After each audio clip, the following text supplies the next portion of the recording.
morning, class. Good morning, instructor. My name is Omali K. Olaoluwapo, and I'm here today to present you PowerPoint slides and make a oral presentation on diversity in nursing. Um, I'm so glad to be here today, and I hope you will all give me your undivided attention as I make my presentation to you all. Well, diversity in nursing is a word which you all must have been familiar with one way or the other. You must have heard it at some point in your life, either watching the TV or hear somebody talk about diversity. Overall, diversity, it's a very broad topic, but we're gonna narrow it down at this time to diversity in nursing, which is what's gonna be my main focus for my oral presentation today. Diversity, as a definition, is actually a conglomeration of different objects, people, things, kind of eclectic, diverse. It is coined from the word diverse. It just indicates you have many people of different mix from different places coming together for a sole purpose. So that's diversity. Sometimes we might wonder why it is relevant to nursing. It is very relevant to nursing because whatever goes on in the society has a very great reflection in the nursing side. And whatever we do also in nursing reflects a lot in the society. So everything is like interwoven together. And because the demographics of the society today has started changing. As stated before, the U.S. Census Bureau has indicated that the population of foreign-born is beginning to increase, and it's going to keep doubling as the years advancing on and on. And we have a majority of people coming from different cultures into America, people from Latin America, people from Asia.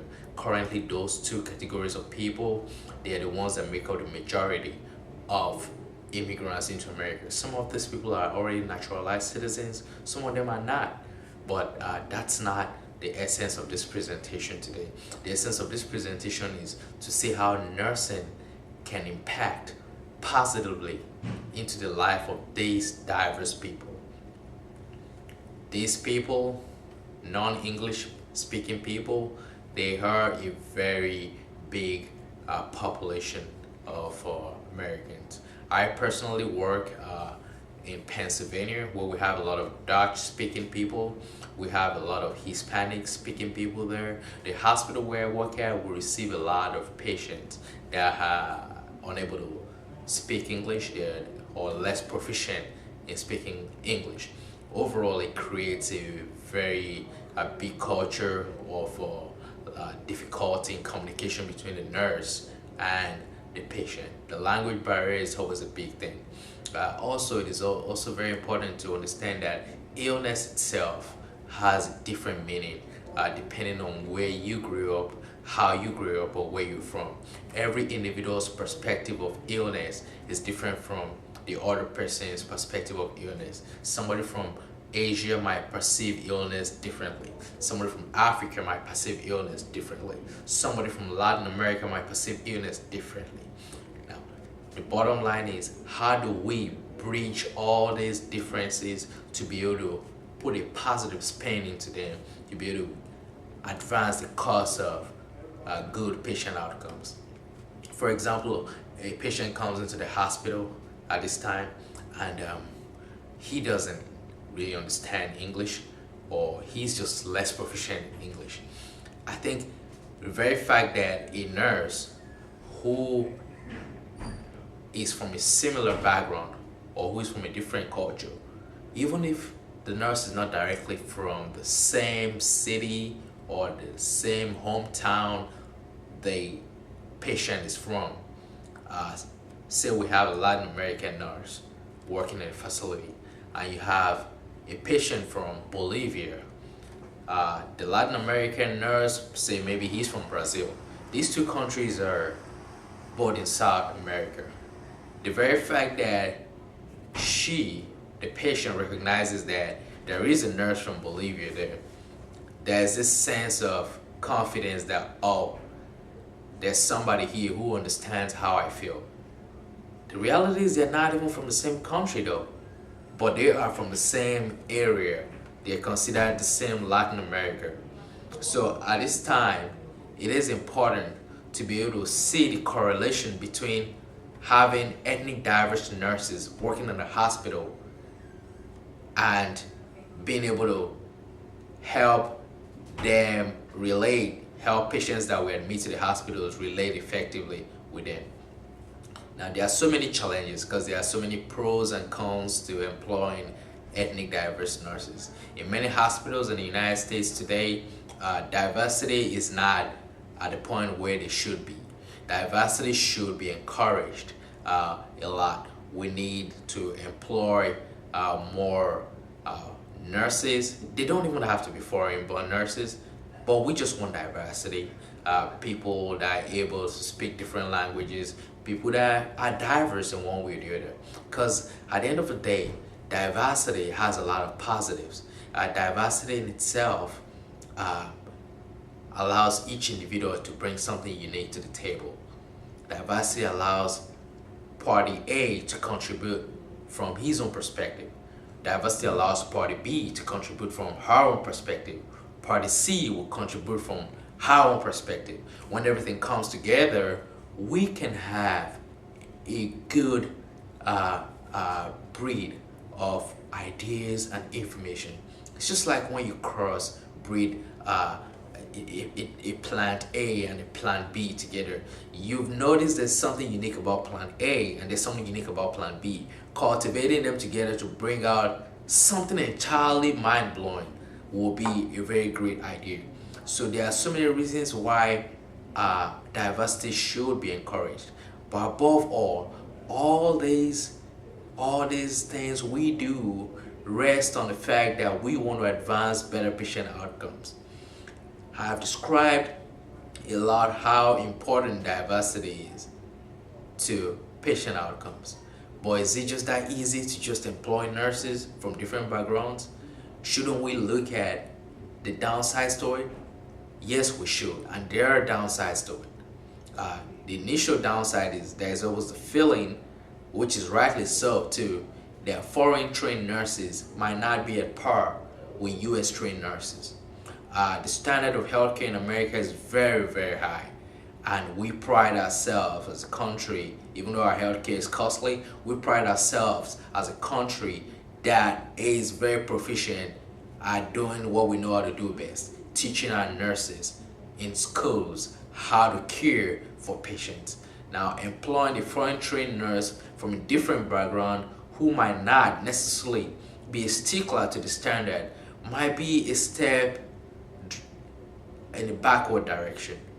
But is this enough for us to just discard foreign nurses? I don't think so. Also, there is the conflict that gets generated when you employ a nurse from a different background into the mix, because people tend to align with whoever they are familiar with, whoever speaks like them, whoever talks like them. People tend to be wary of strangers. People tend to align with wherever they feel will best protect their interests. This is not peculiar to English-speaking people. Even foreign nurses too, they tend to do the same. It's just a human thing. However, how do nurse managers help bridge these differences in such a way that you can still employ foreign-based nurses, foreign-born nurses, to be able to tap the benefits of diversity without conflict? There are many solutions that could be put in place. First, you need a strong leadership.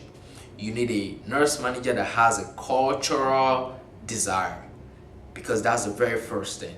When he culture desires, he can be culture aware.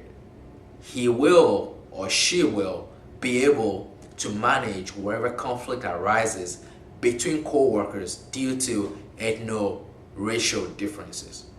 At the same time, the same nurse manager will be able to incorporate bright ideas from different nurses from different backgrounds to be able to advance the cause of better patient outcomes, which is what we all look out for.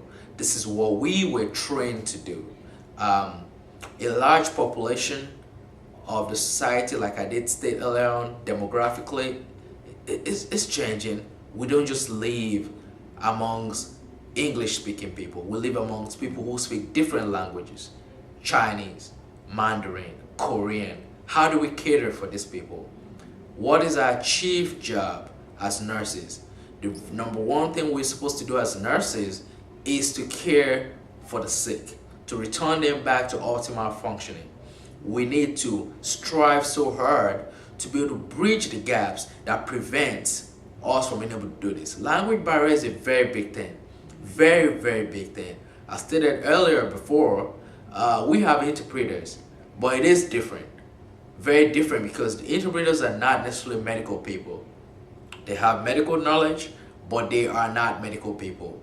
Having nurses who work at healthcare facilities from different cultures, from different breeds and different walks of life, in a society that is cosmopolitan, that is demographically changing, would be of great benefit to the patient and their family. The downsides of employing nurses of ethnic diversities can be overcome by putting structures in place that will help educate them and that will help acculturize them in such a way that they will not lose their identity, but will still be able to conform with the standards held high, standard of care in America. I have defined ethnic diversity. I've talked about the pros and cons of ethnic diversity. I highlighted the challenges faced by nurse managers. I also preferred solutions to the problems faced. I emphasized the importance of having ethnic diverse nurses at workplaces. And I concluded by saying, wherever we do as nurses, we should think about the patients first, because they're the main reasons why we are here. I appreciate your listening. Thank you very much.